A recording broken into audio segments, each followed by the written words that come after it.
Good afternoon. Let's consider for a moment one of the greatest inventions of the 20th century, the assembly line. It was developed for the Ford Model T and began operation on October 7, 1913. The assembly line reduced the production time for a Model T from 12 hours to just 93 minutes. Pretty amazing feat in efficiency, right? So how do assembly lines work? Essentially, it starts with a metal frame, and as the frame moves forward on a set path, additional components are attached. In the early 1900s, that path was a set line of rails that workers manually pushed forward to the next phase. When Ford introduced the first moving assembly line in 1913, it cut the cost of the Model T from $850 to $250. The Model T was divided into 84 discrete parts, and each worker added on a single part as it moved down the line. In the 1950s, assembly lines became more systematic. The frames were attached to an automated track that moved the car forward at a set speed, and each component needed to be added in a set amount of time. There is still only one model made at a time because the assembly line only works if the track continues to move forward. Today's assembly lines are almost completely automated. There is no need to plan for variation because the robots manning the work can do exactly the same movement in exactly the same way for as long as needed. The constant remains one make and model, exactly the same, rolling down the track at a set speed. Now let's think back about information. In the early 1900s, libraries were the keepers of information. If you wanted to learn and study, you need to physically get to a library. That's where the books were. While libraries blossomed in cities in the 1900s, many rural areas remained without citizen access to information beyond the local newspaper. With the onset of television, information in the 1950s was becoming more accessible, but it was still a one-way deliverer of knowledge. If you wanted to research a particular topic on your own, in the middle or late to late part of the 20th century, you often consulted the encyclopedia. Today, most of human history and written word can fit into the palm of your hand. There are few factual questions that cannot be answered in less than 5/100ths of a second. In fact, all of the information in the slides I've just used were found by Googling. The current model of schooling was also developed in the industrial age. And you can see the echoes of the assembly lines throughout our education system. We divided students into different models by age, and they are systemically moved through a system at a set speed with additional knowledge added at each stage. What could be more efficient? When a child does not learn at the same rate as others, the answer is simple. Back them up and put them through the assembly line again. The components simply don't attach right the first time, so a second pass will solve the issue. After that, we have very few ways to determine how to help a child that doesn't fit into our assembly line model of education. With Brown versus Board decision in 1954, a change in the demographics of classrooms may have changed the educational model of the way that our classrooms looked, but the educational model remained the same. Enter first grade. Teacher bestows knowledge to students. Students move to the next level. Mix up the group of students. Move to the next level. Add knowledge. And repeat for 12 years. How about schools today? Now that we live in the information age, post-industrial, surely our education system looks different, right? Unfortunately not. Today, the students often leave their technology at the door and participate in one-way knowledge path that has been offered for the last 100+ years. In 2016, the output is even more narrowed. The major focus of most high schools is to prepare all students for college. We have devalued vocational education at the exact same moment we acknowledge that vocations offer jobs that cannot be exported. Jobs like dental hygienist, electrical repairman, plumber, HVAC technician, hairstylist, daycare provider, both for adults and for children, carpentry, property management, construction, chef, and on and on. Where did we get it all wrong? Why do we embrace innovation and technology in almost every aspect of our society and yet keep a model of education that will only work for those willing to comply, those with the ability to learn auditorily and at a set rate. Where did we get it wrong? I would like to think that we got it wrong at the very beginning. And it's pretty easy to see why. Here is a Ford Model T. And here's another one. And here's another one. And I could show you hundreds of Model Ts, and they would all be exactly the same. Here's my son. And here's my daughter. And short of being twins, they could not be genetically closer. But they could not be more different. Liam is an independent guy. He would usually rather sit and play by himself on his computer or with his toys than anything else. Audrey, on the other hand, collects people. She doesn't walk down the street without people running out the door to play with her. Learning comes easy to Liam. He's a natural athlete, a gifted reader, and a mathematician. Audrey has to work for every gain she makes. Then she has to try again, and again, and again to relearn it, again, and again, before it sticks. So I have two incredibly different learners from the same family. How can we think that we're going to be successful in a system that brings together 20 to 30 students from different families with different experiences and different interests and different learning styles and ask them all to learn the exact same things in the exact same way at the exact same time because they all have the same biological age? To me, that sounds a lot like insanity. Yet in the industrial era, it made sense.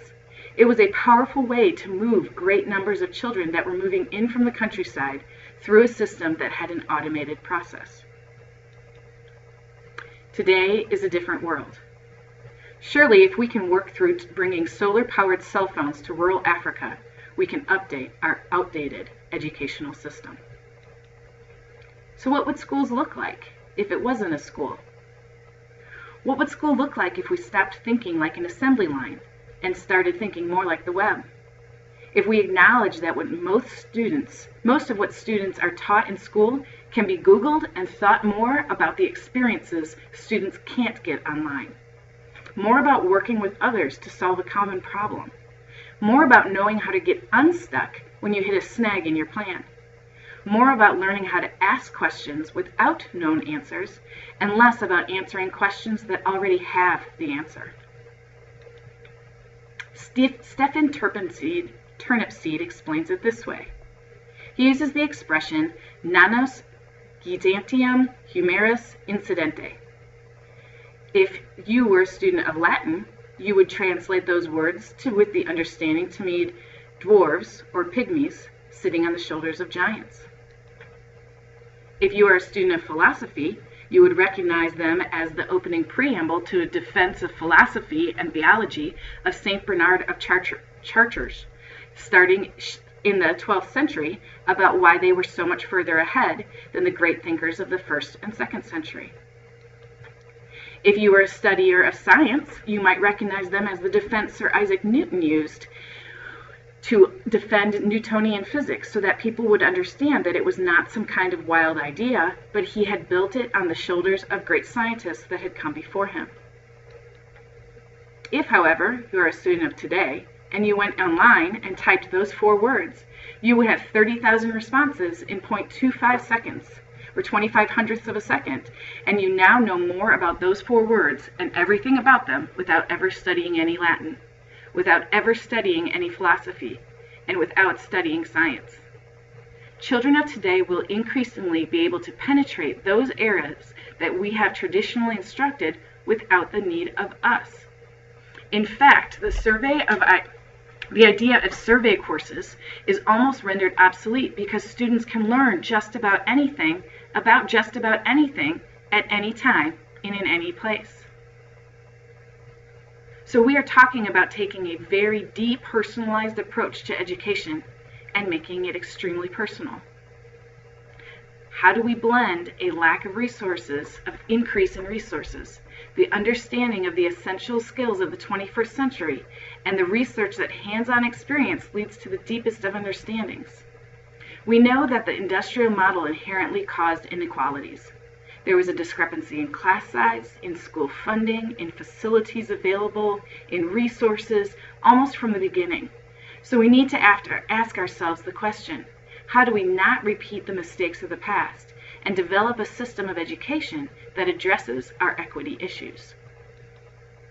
The first step might be focusing on what skills are needed to be able to successfully navigate in the 21st century. The Center for 21st Century Studies identifies these 4 areas as essential: creativity, critical thinking, collaboration, and communication, none of which are Googleable. 2 of which you can develop independently, and 2 of which you need to develop in conjunction with others, but none of which would have to cost a lot of money. The second step must be looking at the meta-analysis of Hattie to determine not just what works in education, but what works best. After self-reporting grades, or being able to determine where you are in relation to the standard, which sounds an awful lot like critical thinking on the 21st century skills, the next most impactful influence on learning is Piagetian programs, or those structures that allow learning to build upon itself, success begetting success, with increasing challenges and different understandings, as well as focusing on the process and not the product students create.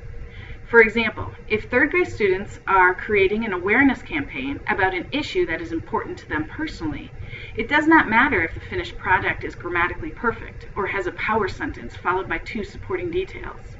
What does matter is if the student has learned how to successfully research, interpret, and effectively communicate their intended message to others, and that they can repeat that process again and again and again, becoming more sophisticated in each iteration of communication until the writing cycle is an ingrained process that includes not only writing, but revision and editing for meaning and conventions.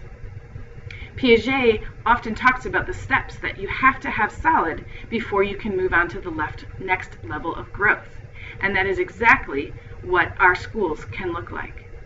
Research shows that when we build something with our hands, we have a much better and deeper understanding of how it works and tends to have a longer lasting impact. Passive instruction typically leads to short-term acquisition for the vast number of students. By following a model of focused essay, the students are essentially passively following a formula. Instead, if the students are allowed to share their writing with an authentic audience, receive feedback on the clarity of messaging, then revise accordingly, they will actively internalize the powerful writing style that works for them and their intended audience. The third and final component is to support our educators in moving from instructionalism to constructivism. The path to get to personalized, equalized, equitable education lies in teachers shifting from the philosophy of instructionism, explicitly teaching facts or showing students how to solve problems and then having the students practice them, to the role of constructivism, the belief that learning always builds upon knowledge that a student already knows using their schema. In constructivism, because all learning is filtered through pre-existing schemata, constructivists suggest that learning is more effective when a student is actively engaged in the learning process rather than attempting to receive knowledge. It is the teacher side of Piagetian programs. It is a way of supporting students' learning that moves the teacher from the front of the room to the chair next to the student, where the teacher avoids most direct instruction and attempts to lead the student through questions and activities to discover, discuss, appreciate, and verbalize the new knowledge. Most often, there are included components of goal setting, teacher coaching, scaffolding, question probing, long-term projects with unknown outcomes, and authentic problem solving. When 21st century skills are utilized to develop Piagetian programs using a constructivist approach, we will be well along the way to personalizing the learning of each student, no matter their zip code, skin color, or previous experiences. Thank you very much.